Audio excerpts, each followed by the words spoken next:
blacksmith courted me 9 months and better. He fairly won my heart, wrote me a letter.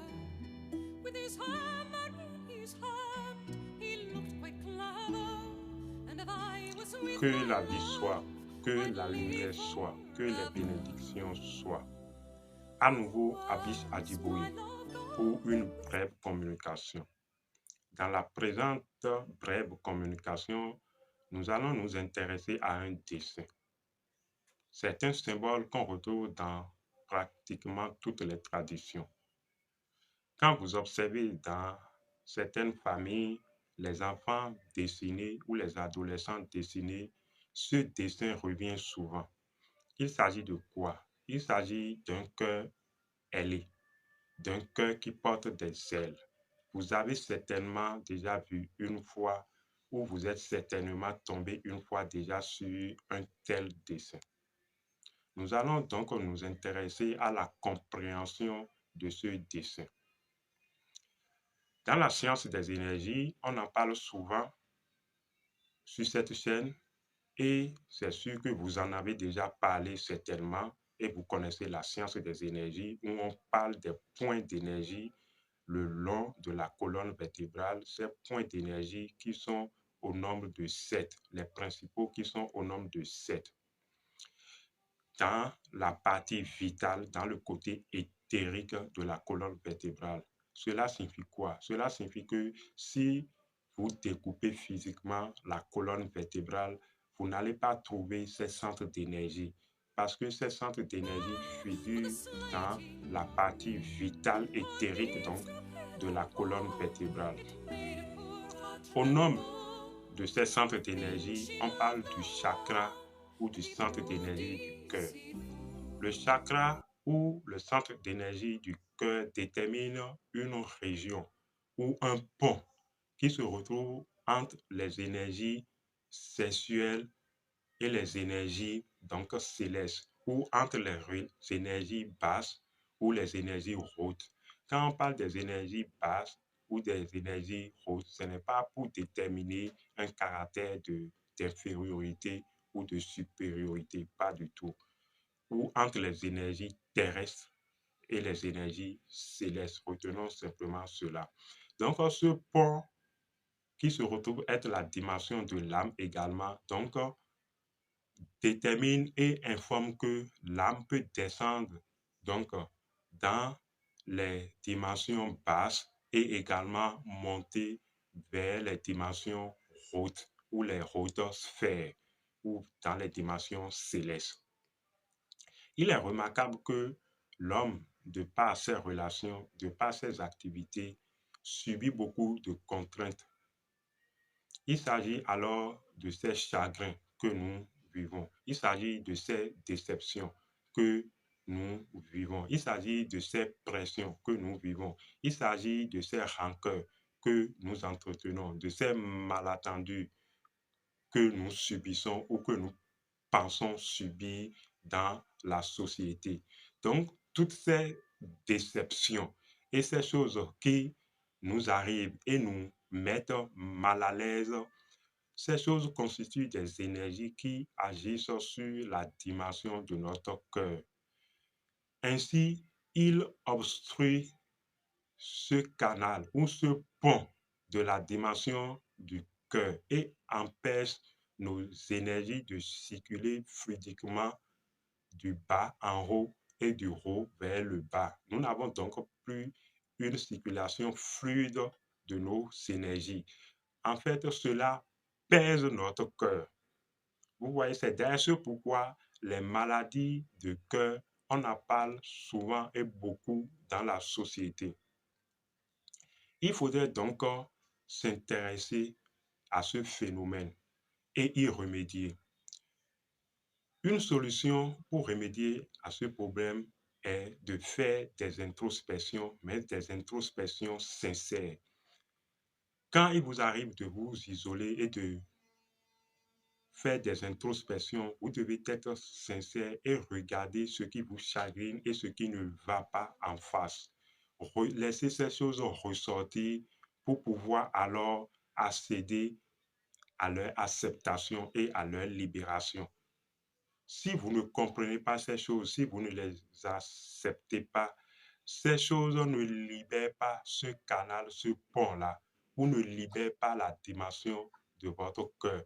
Et vous allez souffrir peut-être de la maladie du gros cœur ou d'un cœur pesant. Vous voyez? Une autre façon de régler ce problème ou cette situation, c'est la méditation.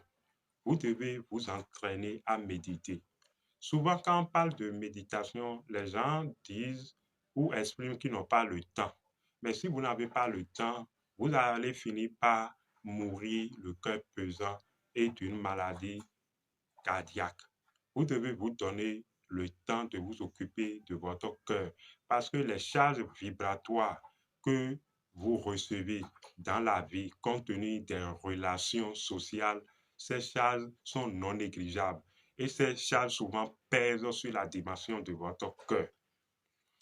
Donc, en méditation, si vous arrivez à vous donner ne serait que 5 à 15 minutes de méditation par jour, vous arriverez sûrement à une constante où il va sûrement, et vous remarquerez souvent cette chose, il arrivera que vous allez, si vous faites même en méditation, cette introspection sincère et surtout, je vous recommande la méditation de la conscience du corps. À un moment donné, vous allez faire un rejet de gaz et votre colonne, votre posture, quand vous êtes dans la position de méditation assise, votre posture va s'ajuster et se redresser comme un peu comme si votre menton se soulève légèrement et vous prenez une posture bien cambrée en hauteur façon. Et vous allez vivre donc un rejet de gaz. C'est un peu comme ces énergies qui obstruaient ce canal de circulation de votre cœur qui sont en train d'être rejetées. Vous allez aussi commencer par rôter. Une fois, deux fois, ça dépend de combien de fois ce canal a été obstrué. Et quand vous allez rôter, c'est un peu alors comme un ajustement, un nettoyage de ce canal-là. Et si cela se fait instinctivement après, où vous allez ressentir que cette dimension de votre poitrine, voilà, s'est libérée. Vous allez ressentir votre cœur léger, comme si votre cœur se retrouve avec des ailes, prêt à s'envoler vers les sphères ou vers les hautes sphères, vers les hautes sphères. Vous êtes alors en train de vivre le phénomène du cœur ailé. C'est pour symboliser et désigner que, au fait, notre cœur nous permet de faire la direction du haut et du bas et permet de se lever. Mais ce qui alors coupe les ailes du cœur et ne permet pas au cœur de s'envoler librement parce que dans cette dimension, selon les sciences ésotériques, vous vivez la vérité, la lumière de la vérité ou la lumière vie qui vous conduit forcément à la liberté, qui permet à votre cœur de retrouver des ailes. Donc, ce qui coupait les ailes de votre cœur et empêchait votre cœur de s'envoler, c'était alors ces douleurs ou ces souffrances, voilà, ces énergies que vous vivez tout le long de votre existence dans vos différents travaux. C'est ça qui alourdit votre cœur et détruit les ailes de votre cœur. Donc, cela ne traverse pas l'imagination collective pour rien. Ça veut dire effectivement qu'il y a cette dimension où le cœur libre peut s'envoler et vous mener dans des intuitions, dans des compréhensions nouvelles. Il s'agit du cœur ailé. Donc, cette dimension du cœur où le cœur libre de tout fardeau vous permet de vous envoler pour goûter à la lumière des hautes sphères, pour avoir des idées nouvelles. Vous voyez, c'est exactement ça. Vous devez donc prendre soin de votre cœur, faire de véritables introspection, méditer véritablement pour alléger tout le temps votre cœur afin que votre cœur déploie ses ailes et s'envoler. Sinon, vous finirez par avoir le dos courbé. Vous allez vite vous courber si vous laissez les outrages, les souffrances et les difficultés de la vie peser sur votre cœur et détruire les ailes de votre cœur. Vous serez vite courbé par le dos et vous n'allez pas vivre cette dimension du cœur qui s'envole avec les ailes. Abi Chadibouye, à la prochaine.